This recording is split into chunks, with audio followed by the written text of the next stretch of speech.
j'espère que vous allez bien, que vous êtes en pleine forme, que tout va bien, dans le meilleur des mondes.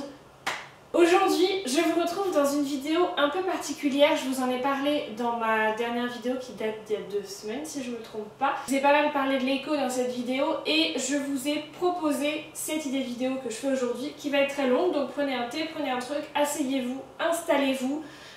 On va parler. Je vous ai proposé de vous faire une vidéo récapitulative sur toute l'aventure de l'Eco, toute mon aventure entrepreneuriale. Vous avez été plusieurs à me dire que ça vous intéresserait, donc j'espère que cette vidéo va vous intéresser. Je me suis fait un petit récapitulatif de toutes les étapes par lesquelles on est passé. J'espère que ça va pas être trop long, que je vais réussir à être claire. Je vais essayer de faire ça dans un ordre chronologique pour que ce soit le plus simple possible, que ça puisse répondre à vos questions et peut-être aider certaines personnes qui voudraient se lancer dans l'entrepreneuriat. Déjà, je veux juste vous dire une chose, c'est que ce modèle que nous on a suivi, je sais pas s'il est le bon, je sais pas si c'est celui qu'il faut recommander. Peut-être que si vous vous lancez dans l'entrepreneuriat, ce sera complètement différent.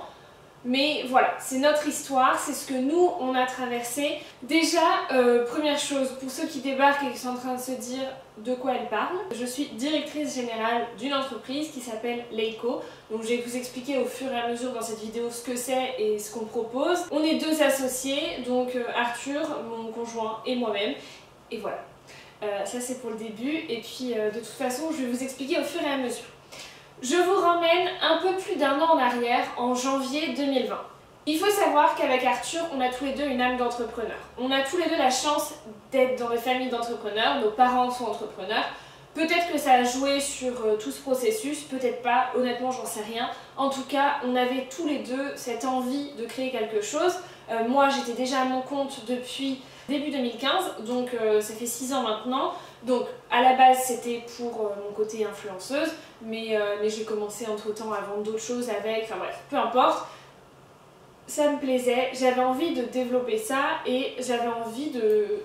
En fait, je ne m'imaginais pas du tout retourner du salariat, donc je savais qu'il fallait que j'entreprenne. Arthur était exactement dans le même état d'esprit, donc là-dessus on était vraiment sur la même longueur d'onde et on avait envie de construire quelque chose ensemble. Donc on a commencé à réfléchir à plein de trucs. Honnêtement, on s'est posé plein de questions, on avait commencé à bosser sur différentes choses, on avait vraiment commencé à bien se renseigner, à réfléchir à plein de trucs. Finalement, ça ne nous bottait pas plus que ça, on n'était pas hyper motivés, on trouvait toujours un truc qui ne nous convenait pas. Et il faut savoir une chose, c'est que peu importe à quel stade vous en êtes dans l'entrepreneuriat, vous trouverez toujours des bonnes excuses pour ne pas le faire. Sauf que là, c'était pas vraiment des bonnes excuses pour pas le faire parce qu'on a peur, c'était vraiment, on se disait, j'ai pas envie de faire ça vraiment. C'est cool, on va être content de le lancer, mais on n'aura pas envie de continuer après. Et moi, j'avais pas envie de me lancer dans un truc pour pas continuer après. Et donc, il y a quelques mois qui passent, en mars, le confinement arrive. Donc voilà, on se retrouve confinés. Il faut savoir que moi, ce confinement, je l'ai très bien vécu. Enfin, le premier en tout cas, ça a été vraiment une période très bien pour moi. Je me sentais bien. Honnêtement, j'étais au top de ma vie. J'étais avec mon mec tout le temps parce qu'il était en cours à distance, il était en boulot à distance, donc il était tout le temps à la maison. C'était vraiment facile, on était que tous les deux dans notre cocon et on a commencé à bosser sur l'Eco quasiment au début du confinement. Bon, ça s'appelait pas l'Eco, il n'y avait pas tout ça, mais du coup, en fait, on s'est motivé et on a créé ce projet, je pense, en grande partie grâce au confinement. Enfin, même complètement, mais je veux dire, le confinement nous a vraiment aidés et en fait, ça a été un tout qui a été hyper productif et qui fait que ce confinement a été facile. Donc voilà, donc le confinement arrive et puis je me souviens très bien de la scène. On était là, vous ne le voyez pas, mais donc sur notre table de salle à manger et en fait on discutait et on parlait du fait que toutes les petites boutiques, les petits artisans, les petits entrepreneurs étaient dans la merde avec cette crise par laquelle on allait passer et on se disait mais comment ils vont s'en sortir? Et puis on est arrivé, alors c'est une discussion que je vais vous raccourcir, hein, mais on est arrivé à parler du fait que en fait ils ont besoin de la com, que les réseaux sociaux c'est le bon endroit. Et il me semble qu'en fait on était arrivé à parler de ça aussi parce que moi je recevais tout le temps des messages qui me disaient oh mais toi t'es tranquille en confinement parce que t'es influenceuse donc tu continues de gagner ta vie, c'est facile, tout le monde a besoin des réseaux, les partenariats ça va encore plus augmenter, sauf que les gens n'avaient pas tilté que partenariat égale argent et que les entreprises n'avaient plus d'argent et que c'était plus leur priorité. Donc non, mais bref, peu importe. Et du coup, on a commencé à parler de ça et à se dire, bah en fait, pourquoi on se lancerait pas dans un truc pour aider, enfin non, on n'était pas encore là je crois. Mais bref, on se disait, les entreprises ont besoin de communication pour se relancer. Et puis après, on a réfléchi, bah ouais, mais en fait, le petit coiffeur, le petit commerce indépendant, j'en sais rien, l'opticien, la boulangerie, le resto, bah c'est bien, mais en fait, oui, ils ont besoin de com, oui, ils en ont besoin plus que jamais. Mais ils n'ont pas les moyens.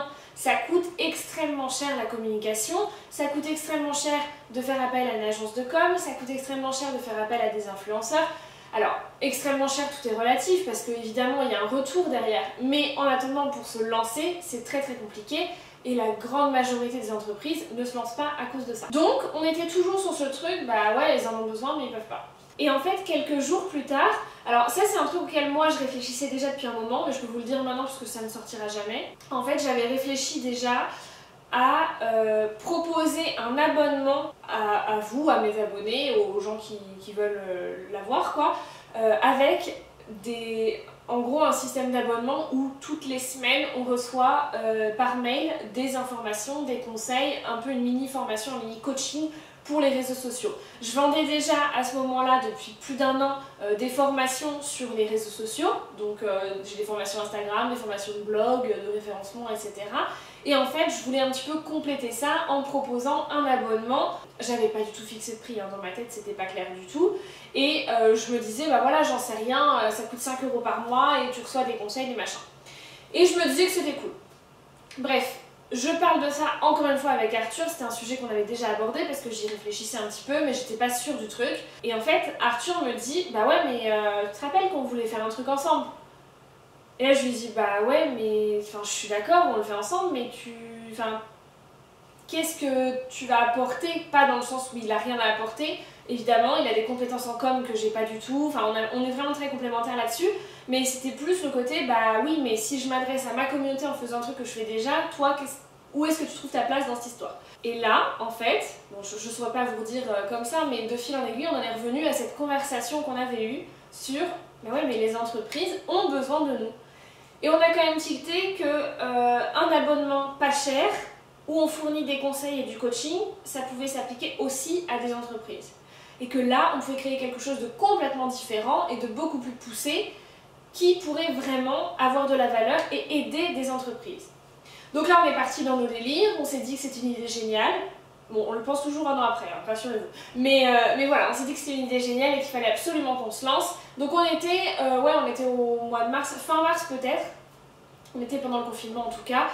Et on a commencé à réfléchir à tout ça, aux problèmes qu'il pouvait y avoir de budget, enfin, je sais pas, on réfléchissait sur plein de trucs, vraiment, on était trop contents d'avoir trouvé ce truc qui nous motivait tous les deux, parce qu'il faut savoir qu'on bossait tous les deux dans la com, plaisait à tous les deux, qui nous permettait à tous les deux de mettre à profit nos compétences en communication, en marketing. En même temps, ça nous permettait de créer une entreprise, donc de se lancer ensemble dans l'entrepreneuriat, enfin bref. On était sur notre petit nuage, c'était génial, tout était génial. Donc à ce moment-là, on commence à réfléchir un petit peu plus loin et à se dire, bah ok, va falloir qu'on trouve un truc, qu'on regarde si ça n'existe pas déjà, on regarde un peu, honnêtement, on trouve rien. Il n'y a aucune entreprise, ou alors s'il y en a, ils sont très mal référencés, on les a toujours pas trouvés 1 an après, alors qu'on a même des gens qui bossent dessus, mais ça n'existe pas des entreprises qui font du coaching en abonnement pour les très petites entreprises, à un prix aussi bas. Et d'ailleurs, quand on s'est rendu compte que ça n'existait pas, notre première réaction, ça a été génial, le marché est à nous. La deuxième, ça a été quand il n'y a pas de concurrent, souvent c'est mauvais signe, surtout quand on arrive en 2020 et que tout a déjà été fait en fait. Donc on s'est dit, ok, mais là ça semble trop facile. Ça a l'air d'être une idée géniale, il n'y a pas de concurrent. Est-ce que c'est pas signe que justement l'idée n'est pas si géniale? Donc il y a eu beaucoup de doutes, honnêtement. Je vais pas vous mentir et vous faire un tableau tout rose. Il y a eu des doutes, il y a eu des moments où on s'est dit vas-y on abandonne, ça sert à rien, c'est pas pour nous, c'est trop compliqué, ça marchera jamais, si ça n'a pas été fait c'est qu'il y a une bonne raison, enfin bref. Ça c'est normal d'avoir ces phases-là quand on se lance dans l'entrepreneuriat. Donc je vous rassure, si vous êtes en train de vous lancer et que vous passez par ces phases-là, c'est complètement normal, ne lâchez rien. Donc là, tout ce mois d'avril, il est très axé autour de l'éco, on commence à réfléchir, on brainstorm, alors vraiment on notait des tas d'idées, mais des tas d'idées, tout ce qu'on avait envie de faire. On réfléchissait au concept, Donc là, je vais vous expliquer un petit peu plus le concept, parce que c'est exactement ce à quoi on a pensé en avril et qu'on a sorti ensuite en septembre, et ce qu'on fait toujours aujourd'hui. Et on est très content de voir que ça évolue, et que même aujourd'hui, on fait plus de trucs qu'en septembre, mais c'est des choses auxquelles on a déjà pensé en avril. Donc en fait, on avait déjà anticipé tout ça, et ça marche exactement comme on l'avait anticipé, donc on est trop content. Donc, en fait, le concept de Leiko, c'est de proposer un abonnement pour les très petites entreprises. Donc on s'adresse vraiment à des gens qui sont seuls, donc c'est des individuels ou avec 1-2 salariés, mais des très petites entreprises qui ont un très petit budget. Et donc un abonnement qui soit adapté, donc on part à partir de 60 € par mois, c'est hyper adapté pour une petite entreprise. Et l'idée c'était de proposer un abonnement hyper complet en communication. Sauf qu'évidemment pour 60 € par mois, on ne peut pas gérer la com d'une entreprise. Enfin c'est pas possible, vous vous doutez bien que là en termes de taux horaire on va être très mauvais. Donc on commence à réfléchir, mais il faut savoir qu'à ce moment-là, on réfléchit à tout ça, mais on n'a aucune notion du statut qu'on va prendre pour l'entreprise, on n'a aucune notion de la comptabilité, de ce qu'on vend, ok, mais ça nous coûte combien? Parce que, au-delà du côté ça coûte 60 € par mois, combien ça rapporte à l'entreprise une fois qu'on a payé les charges, une fois qu'on s'est payé nous? Comment on fait pour rapporter quelque chose et combien ça nous rapporte, comment ça fonctionne. Il faut savoir que vraiment, on est nul, enfin moi je suis nullissime là-dedans, je peux pas gérer la compta, je déteste ça, je n'y arrive pas, je ne comprends pas, ça m'énerve. Donc je lâche, Arthur y fait, et c'est très bien. Mais on n'était pas suffisamment calé là-dessus, donc on commence à se renseigner, on fouille partout sur internet. Vraiment, on trouve tout et n'importe quoi, c'est compliqué, mais on essaie de fixer des prix qui nous semblent cohérents, abordable pour les entreprises et où on se dit il faut quand même qu'on gagne un petit peu d'argent dessus. On essaie de réfléchir au temps que ça va nous prendre chaque mois, combien de temps on va passer avec chaque entreprise, sachant qu'évidemment sur les premiers mois d'abonnement on passe plus de temps, sur les derniers mois d'abonnement on passe moins de temps, mais dans tous les cas il faut quand même anticiper tout ça. Bref, donc je me perds dans ce que je dis, c'est clair ce que je raconte ou pas du tout? Donc l'idée c'est qu'on propose un abonnement à bas coût aux petites entreprises et qu'est-ce qu'on a dans cet abonnement? On a un coaching en communication, c'est-à-dire qu'on fait la stratégie digitale de nos clients et on les aide à la mettre en place. On la réadapte tous les mois pour que ce soit toujours mieux, en leur apportant toujours des nouveaux conseils, des nouveaux challenges, des nouveaux objectifs à mettre en place pour arriver à des résultats. Au-delà de ça, on voulait proposer quelque chose de plus complexe, pas juste faire du coaching, parce que ça se rapportait un petit peu à l'idée que moi j'avais eue à la base, mais qui était vraiment pas aussi poussée, hein. Mais on voulait faire plus. Donc on s'est dit, il faut qu'on ajoute des choses, on ajoute de la vidéo, donc on propose des masterclass tous les mois, où en fait c'est des vidéos qui sont animées par des experts et qui proposent des informations sur différents sujets pour nos clients. On propose des ressources, donc là c'est ce qu'on appelle les ressources sur Leiko, il y en a plus de 200, je me suis amusée à les écrire mais je vous en parlerai après. C'est en fait tout simplement des tutoriels, des listes, des conseils, tout ça donc au format écrit hein, sur le site, avec comme des fiches, avec des rappels, des tutoriels, des conseils, des listes, des machins, enfin bref. Tous les trucs à savoir pour la totalité des réseaux sociaux. Donc voilà, ça c'était l'idée de départ. Et puis l'idée de départ aussi, c'était de se dire, on va proposer toujours plus d'outils. Ce qu'on appelle les outils, c'est les ressources, les masterclass et autres, mais pour l'instant, dans notre tête, on est toujours au mois d'avril, on en a 2. Et on se dit, il faut qu'on crée toujours plus d'outils, qu'on propose toujours plus, pour que cet abonnement reste toujours au même prix, mais en ayant de plus en plus d'informations pour nos clients et de plus en plus d'outils, pour qu'ils n'aient pas l'impression, pour les clients qui s'abonnent pendant 2 ans, qu'au début ils apprennent plein de trucs et qu'au bout d'1 an ça commence à stagner un peu. Ça stagne pas parce qu'on a toujours des conseils à leur apporter, on a toujours des nouvelles choses à faire, mais on voulait pas qu'ils aient quand même cette impression qu'il n'y ait plus grand chose. Donc l'idée c'était un client qui s'abonne, au fur et à mesure il aura de plus en plus d'outils, il aura de plus en plus de choses auxquelles il aura accès. À côté on pense à autre chose aussi dont je vous parle pas encore parce que même si on est en train de bosser dessus et qu'on commence à le vendre un petit peu, pour l'instant c'est pas officiellement sur notre site et on n'en a pas encore parlé officiellement à nos clients, donc je ne veux pas en parler ici, mais bref, on avait réfléchi à autre chose en se disant que ça arriverait dans un second temps et là on arrive actuellement en 2021 à ce second temps où on va commencer à mettre ça en place. Donc si vous suivez un petit peu Leiko, si vous voulez en savoir plus, vous verrez ça dans les semaines à venir je pense. Bref, ça c'est pour vous expliquer un petit peu plus Leiko, ce que c'est, ce qu'on fait, etc. Et je reviens à ma chronologie, donc là on est au mois d'avril, on réfléchit à tout ça, on note tout ça, on met ça sur du papier, sur des ordinateurs, partout. on note des mots, des trucs, tout ce qui nous passe par la tête, on note, on réfléchit, vraiment on était à fond l'éco, on ne pensait qu'à ça, on ne parlait plus que de ça, c'était vraiment notre vie entière. Mais à ce moment-là, ça s'appelait pas l'éco d'ailleurs. Et puis arrive le mois de mai, je pense que c'était fin avril, début mai, donc je vais dire que c'est au mois de mai, où là vraiment on se dit bon écoute, c'est cool, on veut lancer ce truc, mais au bout d'un moment, va peut-être falloir quand même qu'on trouve un nom à cette entreprise. Parce qu'entre temps on s'était posé la question de est-ce qu'on en fait une entreprise vraiment, ou est-ce qu'on le fait en notre nom, sachant qu'on a chacun une micro-entreprise, et on se dit que... Et après on a dit non, si on fait un truc, on fait les choses correctement, on crée une vraie entreprise. Pour ce projet-là, on est associés tous les deux et on crée un gros truc tout autour de ça. Donc là, on commence quand même à se renseigner un petit peu plus à ce sujet-là et on se dit bon, va peut-être falloir quand même lui trouver un nom à cette histoire. Et là, commence un bordel. Mais vraiment. Parce que l'éco, c'est pas venu comme ça. Hein. Aujourd'hui, ça nous paraît tellement naturel et c'est tellement logique et tout va tellement bien ensemble. Mais je vous assure que ça a été une galère. On savait pas ce qu'on voulait en fait. Donc Arthur a eu la merveilleuse idée de me dire écoute, il faut qu'on parte de plus loin. Il faut qu'on se demande ce qu'on fait. En fait, il faut savoir que de base, on était d'accord sur une chose. On voulait pas un nom dans lequel il y avait notre nom de famille et on voulait pas un nom dans lequel il y avait communication, coaching, marketing ou un truc comme ça. On voulait un nom qui soit complètement possible de le dissocier. Enfin, en fait, on voulait pas que le nom dise ce que c'était.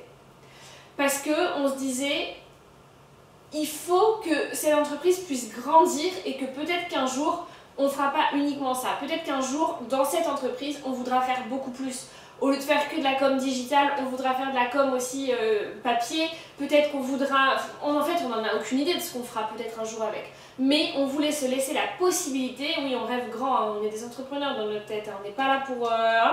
On voulait se laisser la possibilité de se dire, on pourra tout faire. Si un jour, on veut monter des immeubles, on montera les immeubles. Vous imaginez si Bouygues à la base il s'était appelé avec un nom, il pourrait pas faire de la téléphonie et des immeubles. Voilà. Donc en gros l'idée c'était ça. On veut un nom qui veuille rien dire, comme ça on peut tout. Sauf qu'un nom qui veut rien dire, mais comment on le trouve? On va pas faire. Donc là ça a commencé à être très très compliqué. Vraiment, on était dans un néant complet. Arthur a eu la merveilleuse idée de me dire écoute, on va tout noter sur un papier, tout ce qu'on veut faire, tous les trucs auxquels on pense. Donc en fait, on a noté sur une feuille, mais vraiment on a pris une feuille comme ça et on a noté, je pense que la feuille je l'ai encore d'ailleurs, on a noté les trucs qu'on voulait faire, donc tout et n'importe quoi. C'était des mots-clés vraiment comme ça qu'on mettait, communication, coaching, formation, machin, on n'avait pas du tout envie de mettre ça là-dedans. Et puis, à force de chercher un petit peu plus large, vous allez voir hein, que c'est... Des fois je me dis qu'on a pété un plomb, mais en même temps je suis très contente du résultat. À force de chercher plus large, on a commencé à voir des mots qui sortaient un petit peu du lot. C'est-à-dire on aide nos clients à prendre leur envol, à décoller. On les fait sortir du nid, on les prend sous notre aile, enfin bref, en gros, oui c'est ça. Et donc là on s'est dit, bah c'est simple, hein, il y a quand même un champ lexical qui ressort, c'est celui de l'oiseau. Donc là on a commencé à réfléchir, on s'est dit, mais c'est vrai qu'un oiseau c'est pas mal, parce que nos clients, on les coach, on les prend sous notre aile, mais on ne fait pas à leur place. On les aide à faire quoi? À sortir de leur zone de confort, donc à sortir du nid. Et on les aide à faire quoi? À progresser, donc à décoller, à prendre leur envol, à s'envoler. Et donc là on s'est dit, mais en fait ça fait complètement sens, il faut qu'on ait un oiseau. Peut-être que là, derrière votre écran, vous êtes en train de vous dire, cette fille est complètement tarée. Parce que pour vous, ça fait pas sens. Mais je vous assure que pour nous, c'était incroyable comme découverte. Donc bref, on s'est dit on veut un oiseau. Donc en fait là on avait une idée du logo mais on n'avait toujours pas le nom. Et donc l'idée c'était ça. Et donc là on n'avait toujours pas de nom mais on s'est dit bon on a quand même quelque chose. Il faut tout simplement qu'on lui trouve un nom à cet oiseau. Et le nom de la marque sera le nom de l'oiseau. Comment vous dire que trouver des noms d'oiseaux, ça n'a pas été une mince affaire non plus. On a commencé à chercher mais vraiment on avait de tout. Alors on a commencé à chercher des trucs sur internet, on tapait liste nom pour oiseau. Qui tape ça? Alors on est tombé sur tout, hein. Kiki, Coco, Roro, Rocco, je ne sais quoi. Des trucs... Arthur tombe sur une liste dans laquelle il y avait le nom Leko, L-E-K-O. C'est sympa, Leko, c'est court, parce qu'on voulait quelque chose de court aussi. C'est court, c'est facile, c'est pas mal. Et donc on se dit Leko, Leko, Leko, ok Leko, c'est parti. Et là... qu'est-ce qu'on fait? Bah oui, parce qu'on est quand même pas si nul que ça sur le truc. On tape en recherche de nom de domaine, le nom de domaine leco.fr déjà pris, leco.com déjà pris, tous les leco. Quelque chose étaient déjà pris, ou alors à vendre je ne sais combien, enfin 50 000 €, un truc comme ça, enfin bref, hors de question. On regarde si la marque est déjà déposée, et la marque Leco est déjà déposée. Et alors on se dit allez c'est bon, tant pis, on prend pas ça. Alors, ça c'est un petit conseil que je vous donne si vous voulez vous lancer. Pendant que vous réfléchissez à votre nom d'entreprise ou de projet ou quoi que ce soit, faites vraiment attention que la marque ne soit pas déjà déposée et que le nom de domaine que vous voulez ne soit pas déjà pris. Parce que bon, c'est un petit peu le bordel dans ce cas. On réfléchit, et puis là vraiment, pendant plusieurs jours, mais vraiment plusieurs jours, on se dit, quand même on aimait bien quoi. Un jour, je sais pas, j'ai un flash, me demandez pas d'où ça vient, je me dis, mais si on l'écrivait différemment? Parce qu'en fait on aime bien la sonorité, mais en soi Leco, L-E-K-O, je sais pas si je trouve ça vraiment beau, enfin maintenant je trouve ça moche parce qu'on l'écrit pas comme ça, mais bon bref. Et donc je me dis on peut l'écrire autrement, et si on l'écrivait L-A-I-K-O? On a vraiment une révélation, hein. On se dit mais oui c'est ça qu'il faut. Donc on commence à regarder, ce n'est pas déposé, bon maintenant ne cherchez pas, on a déposé la marque, hein, donc elle est déposée, vous ne pourrez pas la voir. Mais la marque n'était pas encore déposée, et le nom de domaine existait en .fr. Là, on commence à réfléchir un petit peu au site, à ce qu'on a envie de faire. Donc on le dessine sur un papier d'abord. Ça c'est un conseil que je vous donne aussi pour vraiment mieux visualiser, savoir un petit peu ce que vous voulez faire avant de vous lancer. Bon, si vous faites appel à quelqu'un, voilà, mais nous on le faisait nous-mêmes, enfin c'est moi qui l'ai fait. Donc bref, on a dessiné avec Arthur un petit peu ce qu'on voulait, on réfléchissait, on regardait ce qui existait, on voyait ce qu'on aimait bien sur les sites, ce qu'on n'aimait pas. Voilà, les sites sont toujours plus ou moins faits de la même manière, mais voilà, nous on voulait voir un petit peu, et on a commencé à dessiner sur le papier. Mais on est arrivé très vite à un blocage, c'est qu'on ne pouvait pas créer le site sans avoir de charte graphique. Donc là, on s'est dit, bah va peut-être falloir qu'on fasse appel à... Donc on a fait appel à une copine à nous, qui du coup se lançait, elle, en freelance. En fait, elle avait déjà lancé son entreprise en freelance, en tant que graphiste, en Australie. Elle venait de rentrer en France, elle se lançait. Bon, on se disait, voilà, c'est cool. Donc on a fait appel à elle, on lui a demandé un devis, on lui a expliqué, on a eu plein de rendez-vous. Bon, tout était en visio parce qu'on était en confinement. Mais voilà, on a commencé à lui expliquer le concept, elle était hyper emballée. Et nous, ça c'était un point important, de travailler avec des gens qui avaient vraiment envie de voir naître notre projet aussi. Et on a commencé à travailler avec elle, donc elle nous a fait plusieurs propositions, enfin bref, voilà. On a commencé à bosser sur tout ça. En même temps, alors je saurais plus dire quand c'était, mais c'était c'était encore pendant le confinement, mais en fait je me demande si c'était pas un peu plus tôt, je me demande si c'était pas fin avril ou début mai, je sais plus. Pendant le confinement, on a eu un moment compliqué où on a été obligé de sortir de chez nous et de se réunir en famille. On a commencé à parler de ce projet au petit frère d'Arthur. Il est super content et il nous propose son aide. Il faut savoir que le petit frère d'Arthur est un développeur incroyable. Voilà, c'est notre développeur donc j'ai le droit de lui lancer des fleurs. C'est un mec qui est absolument passionné par ce qu'il fait, vraiment, il est ultra passionné, il aime coder, il aime passer ses nuits entières avec des lignes de code où tu ne comprends rien, mais lui seul comprend et il aime ça, donc tant mieux parce que nous on n'aime pas ça, enfin moi j'aime pas ça. Et je ne sais pas faire, surtout. Il adore ça, il est très très bon vraiment dans ce qu'il fait, il a un talent là-dedans, enfin moi voilà, pour moi ça relève du génie, hein. Julien, si tu vois ça, ne prends pas non plus trop tes aises parce que ça va quand même. Et donc à ce moment-là, il nous propose son aide, il nous dit écoutez, si vous avez besoin de trucs pour la création du site, vous me dites. Et puis on continue d'avancer sur notre projet, tout ça. Donc 11 mai, on est déconfinés, bon, on va pas voir nos familles tout de suite, mais en gros vers fin mai, on voit nos familles et on se dit bon ça y est, on leur annonce. Enfin le week-end on a vu nos familles, on avait vu juste avant Manon, donc notre graphiste. Je vous mettrai ses coordonnées en barre d'infos si ça vous intéresse, si vous cherchez une graphiste, elle est incroyable. On avait vu donc Manon, on avait validé son devis, etc. Et elle nous avait fait 3 propositions de logo. Putain, c'était fou quand même ce jour-là. Et donc ce jour-là, on avait 3 propositions de logo, on était complètement paumés, hein. On savait pas ce qu'on voulait, on était voilà. Et on se disait, bah, c'est cool, on va en parler à nos familles, on va leur expliquer quel est le concept, etc. On n'en avait parlé à personne, à part le petit frère d'Arthur. Et donc on se dit, on va leur expliquer quel est le concept, et on va leur montrer les 3 logos, on leur demande leur avis, et comme ça va nous aider. Oh la pression. Vous imaginez vous dire à vos parents entrepreneurs, au fait nous on est une boîte. Vous êtes qui vous? Oh putain, on avait une pression les gars, c'était dur.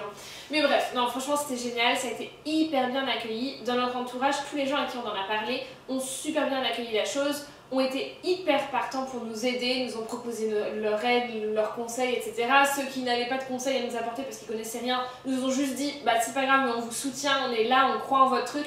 Tout le monde trouvait l'idée géniale.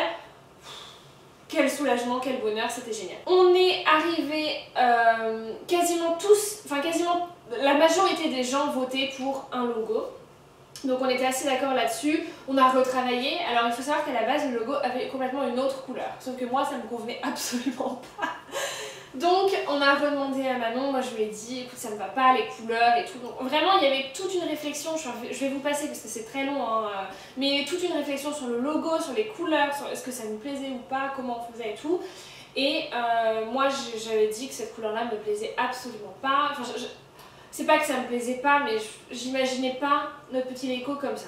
Là, on commence à en parler à tous nos potes, donc j'en parle à Charline, on en parle, enfin bref, on en parle à tous nos potes, et on montrait à tout le monde les deux logos, on me disait « Tu préfères lequel ?»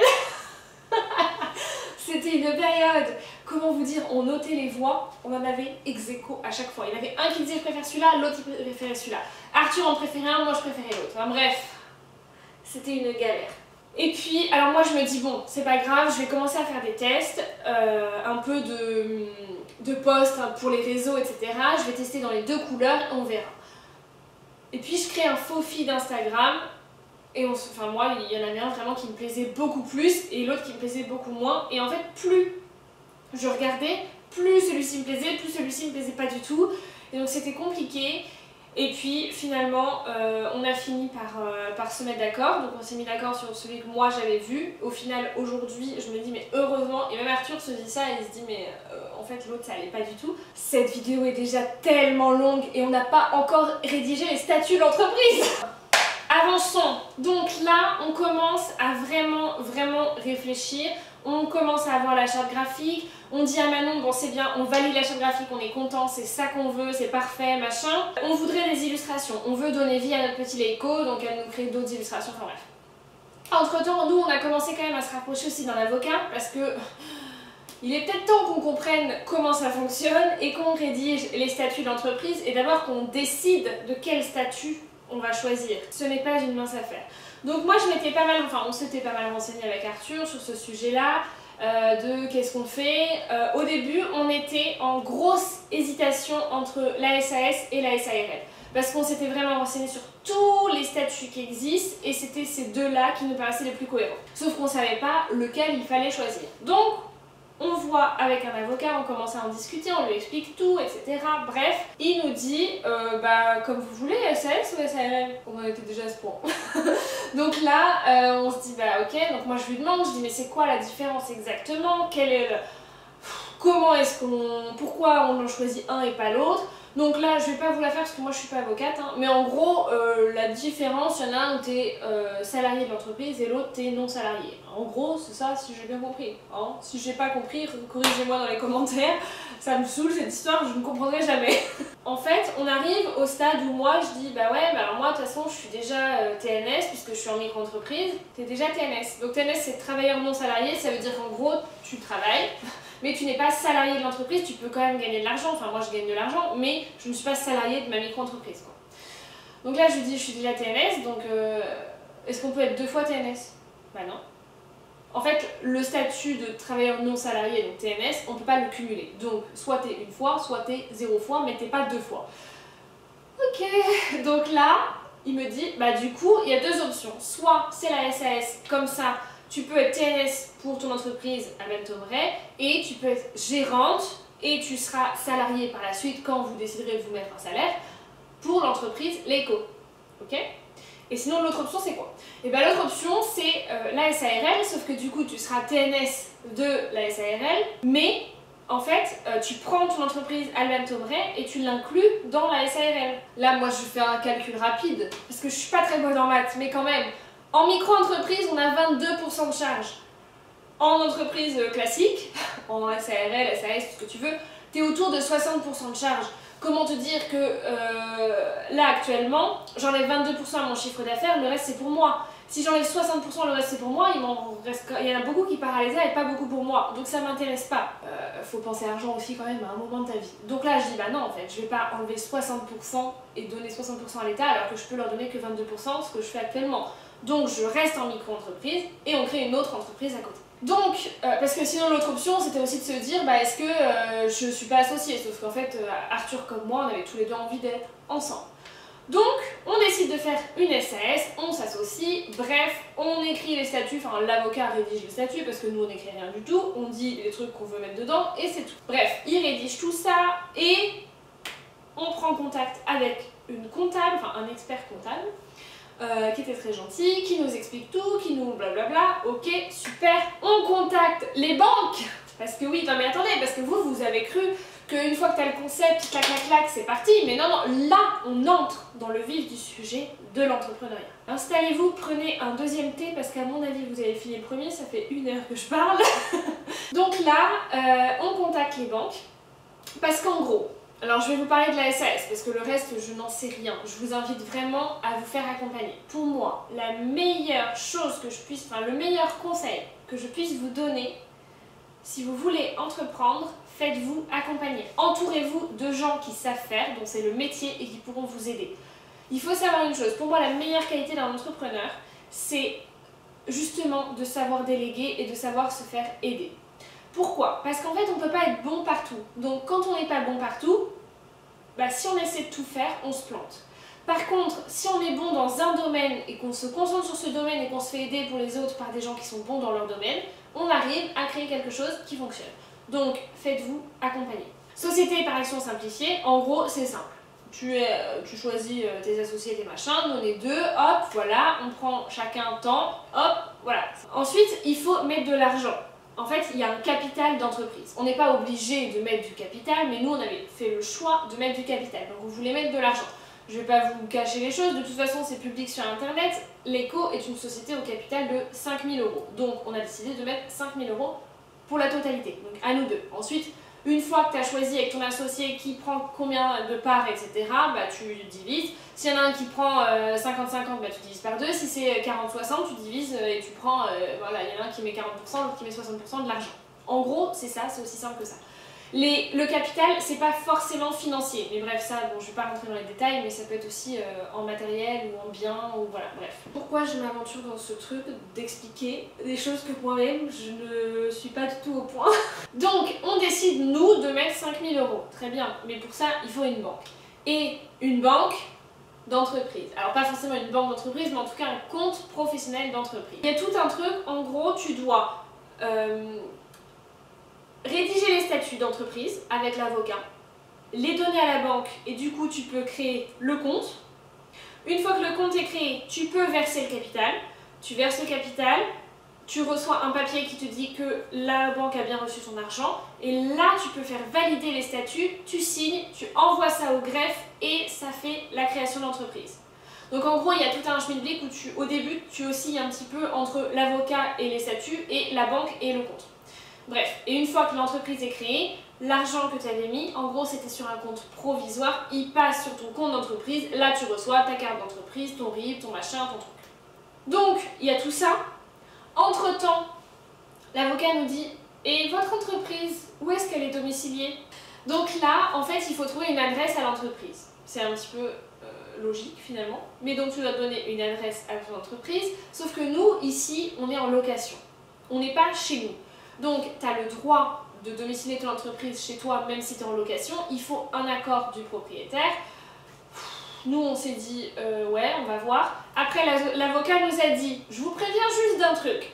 C'est que quand vous changerez l'adresse de domiciliation, vous allez devoir refaire les statuts, ça coûte 600 €.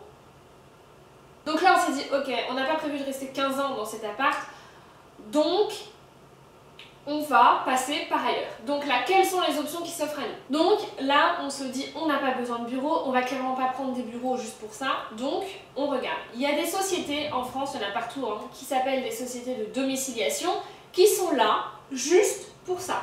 C'est-à-dire que tous les mois, tu payes pour avoir le droit d'avoir une adresse. Oui, bon, il y a vraiment des gens qui ont un métier facile.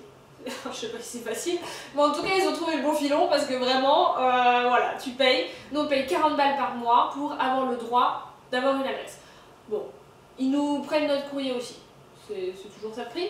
Mais voilà, en gros l'idée c'est ça, donc c'est pour ça qu'on m'avait déjà posé la question de pourquoi est-ce qu'on est domicilié, enfin que notre entreprise est domiciliée au 25 rue de Nepveu, qui est la plus grande rue d'Angers clairement, enfin où il y a des dizaines d'entreprises, parce que tout simplement c'est un lieu de domiciliation qui fait qu'il y a genre 300 entreprises qui sont domiciliées à la même adresse. Il y a tout un truc où pendant un moment tu es entre la société de domiciliation, la banque et l'avocat pour gérer tout ça.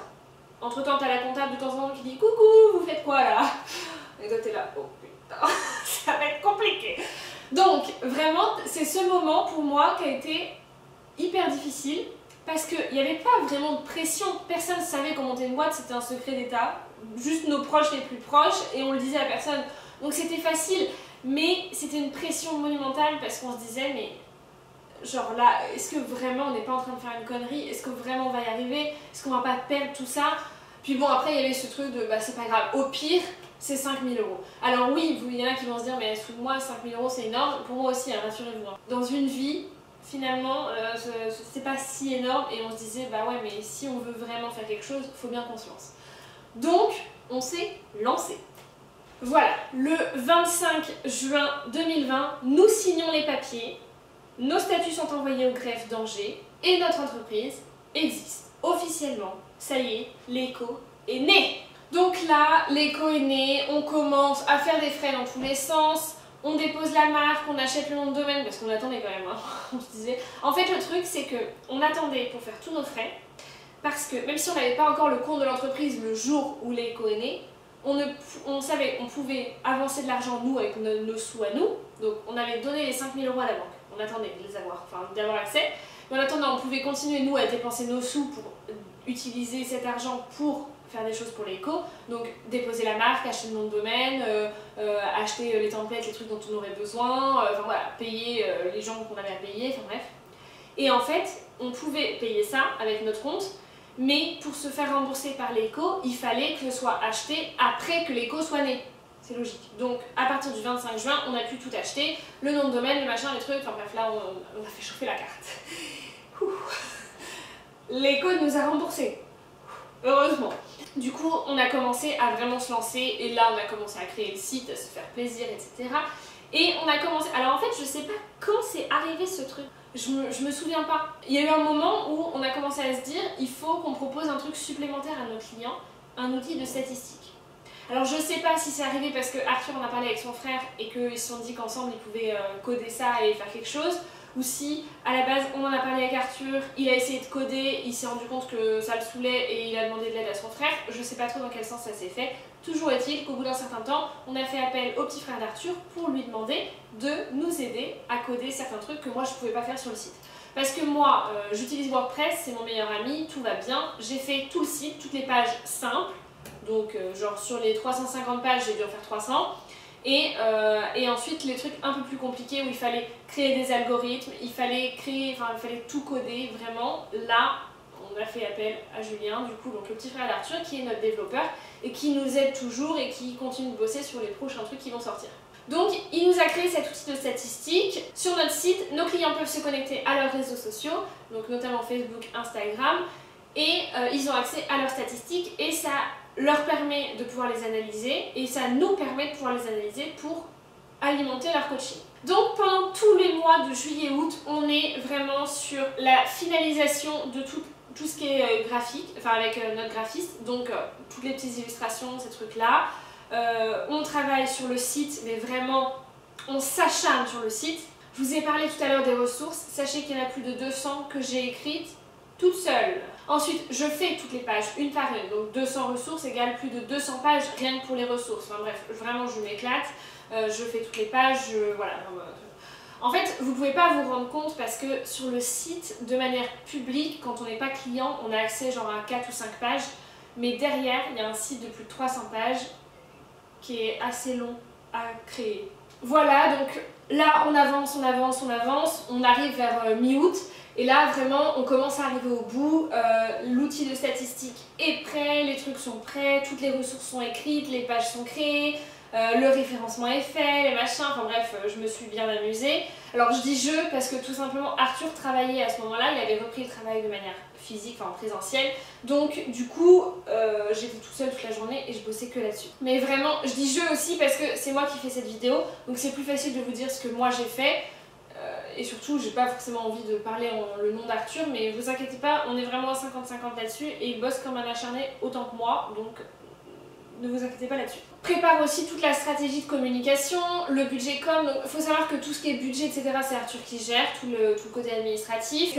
On prépare tout le budget com, on commence à réfléchir, on commence à préparer des premières publications pour les réseaux sociaux, on commence à préparer des publications pour tout ce qui est publicité sur les réseaux, etc. Enfin bref. Entre temps, là, ça y est, nos proches, même un peu plus éloignés, sont tous au courant. On a commencé à parler partout autour de nous de ce qu'on faisait, etc.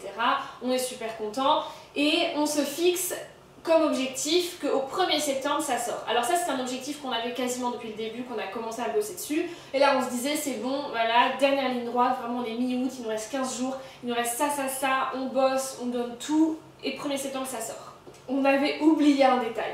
Notre meilleur ami, Facebook.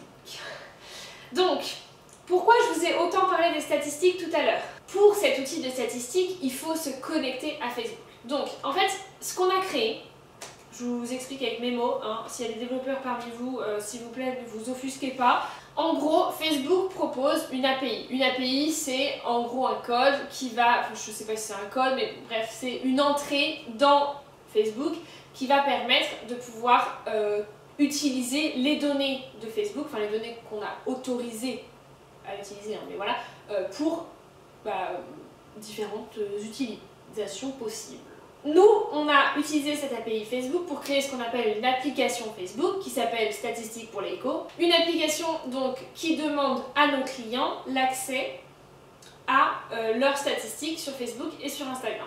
Cet accès, c'est à eux de décider de le donner ou pas. Vous savez, sur Facebook, vous avez certainement déjà eu ça. Quand vous connectez une autre application ou quelque chose, on vous demande si vous autorisez les informations de profil, les noms et prénoms, publier sur votre profil, je ne sais quoi, enfin bref, il y a plusieurs trucs.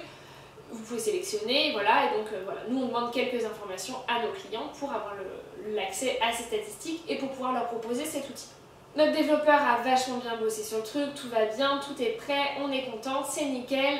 Là arrive le moment où en fait Facebook doit donner son autorisation. Donc on fait la demande, on a l'autorisation, on pourrait se dire que c'est parfait. Sauf que quand on fait la demande et qu'on a l'autorisation, on doit être genre le 30 août ou le 31, tu vois, genre vraiment on est en dernière minute, le 30 il me semble. On réalise qu'après avoir eu l'autorisation, il faut demander une deuxième chose à Facebook qui est un test de l'application où en gros il y a un développeur de chez Facebook qui va venir sur le site de l'éco, qui va tout tester, qui va vérifier qu'on n'enfreint pas les règles de Facebook, qu'on ne va pas extraire les données pour en faire je ne sais quoi et qu'on a une utilisation correcte de l'API Facebook. Sauf que ça se fait manuellement, enfin c'est vraiment un développeur qui vient te le faire. Donc après ils ont des algorithmes qui, une fois après ils font tester plein de comptes et tout pour voir si ça fonctionne bien et si notre site est assez puissant pour le soutenir, etc. Bref, mais au départ t'as quand même un mec derrière, donc ça implique un petit peu de temps. Et là ils nous annoncent qu'on peut en avoir pour 10 à 15 jours. Et la panique, mais panique totale, parce qu'il y a une chose aussi, c'est que notre site à ce moment-là, au moment où on veut le faire tester par Facebook, doit être en ligne. Sachant que pendant toute la durée où on crée le site, nous notre site il est hors ligne. Personne ne peut le voir. Parce que moi je me dis quand même un truc, c'est que ça fait 2 mois que je vous annonce que je bosse sur un projet, qu'il y en a forcément certains d'entre vous qui vont aller fouiner, qu'en tapant mon nom sur société.com, on a la société de l'éco et qu'ensuite c'est pas très compliqué d'aller trouver que l'éco.fr c'est la société, etc. Et que, enfin bref, donc moi je veux pas que les gens puissent tomber sur notre site. Donc on le cache, donc il est non référencé par Google et il n'y a rien sur le site, il y a juste une page d'accueil qui dit votre site arrive bientôt. Sauf que là, pour que Facebook le teste, il faut que le site soit en ligne. Sauf que on ne sait pas combien de temps ça dure. Et là dans notre tête, on est en train de se dire donc là c'est possible que le site soit en ligne pendant 10 à 15 jours, sauf qu'on n'a aucun moyen de faire quoi que ce soit. Donc là c'est un peu la panique, hein, honnêtement. Et surtout, moi j'ai annoncé partout que j'ai annoncé un truc le 1er septembre, donc je dois revenir en arrière et vous expliquer que non, je vais pas pouvoir, mais je vous expliquerai bientôt pourquoi. Sauf que du coup tout le monde commence un petit peu à se poser des questions, et là il y a des gens qui commencent à trouver qu'on a monté une société qui s'appelle Layco. Parce qu'en fait les gens tapent Alban Tomré sur internet, c'est pas très compliqué d'arriver sur société.com, et une fois que tu arrives sur société.com, tu vois ma société Alban Tomré, mais tu vois aussi que je suis directrice générale de Layco. Facebook finit par nous donner le truc assez rapidement. Il nous donne l'autorisation le 2 septembre, donc là on est trop content. Moi je remets le site hors ligne direct, mais à l'instant où je reçois le mail, je remets le site hors ligne et je bloque tout. Et là je suis trop contente. Sauf que le 3 septembre, je suis en cours toute la journée. Je donne des cours dans une école et je donne des cours toute la journée. Donc clairement, c'est hors de question que moi je sois en cours toute la journée et qu'il y ait notre entreprise qui sorte, sachant qu'Arthur travaille aussi toute la journée. C'est clairement pas possible qu'on soit pas là pour la sortie, pour avoir les premiers retours, etc. Et donc le 4 septembre 2020, Layco sort officiellement de sa coquille. On l'annonce sur les réseaux sociaux, on balance le truc, etc. Donc dans la journée, on a, je sais plus, 2000 visites sur le site, un truc comme ça, c'est génial, on est trop contents.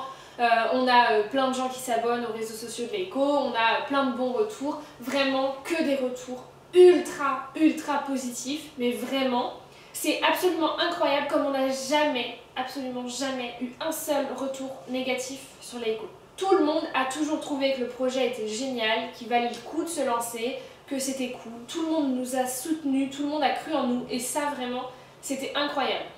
On a eu plusieurs fois des doutes et des moments où on s'est dit mais c'est pas possible, c'est trop beau. Tout le monde est en train de dire que c'est génial, il y a forcément un moment où ça va péter, c'est pas possible. Bon, on a eu le coup avec Facebook où on a eu peur, mais voilà, c'était incroyable.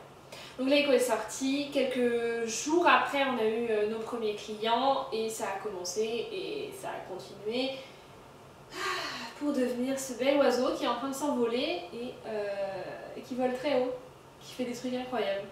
Donc voilà, l'histoire de Layco, c'était une très longue histoire. Je vais pas continuer plus sur... Bon, on a sorti des nouveaux trucs depuis, enfin on a un autre outil qui est un éditeur d'images qui permet à nos clients d'éditer des images, etc.